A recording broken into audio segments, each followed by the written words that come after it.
My name is Diogo Gomez. I'm just currently getting started into property, to be honest.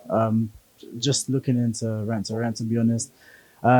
Initially I thought BRR was a good strategy for me, but I think it's easier to step into rent to rent and then go from there and see what happens after that. And what made you interested in property? Money, money. To be honest, like I just want to live a good life and not be stressed that I have to work in a job that I don't like, or just do something that I don't want to do.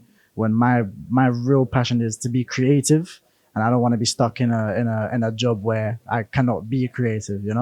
But And how have these past few days been? no, it's been good, man. Like it's been alright. I've learned quite a few things that I had no idea of, and I mean, there's so much more to do. You know what I'm saying? So I'm just here and I'm taking all the information that I can. And what do you think about Samuel and the team? The team, lovely. Samuel, I think he can be a bit of a prick sometimes, but he's a lovely lad. I can tell he's a good guy.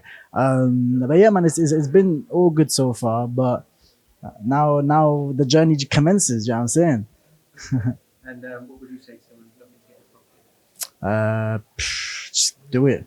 Just do it, bro. Like me, I haven't even stepped into the real world of property yet, but I know there's so much to do, and I put my foot down and I'm starting. I'm going in. So I can only suggest the same thing to other people.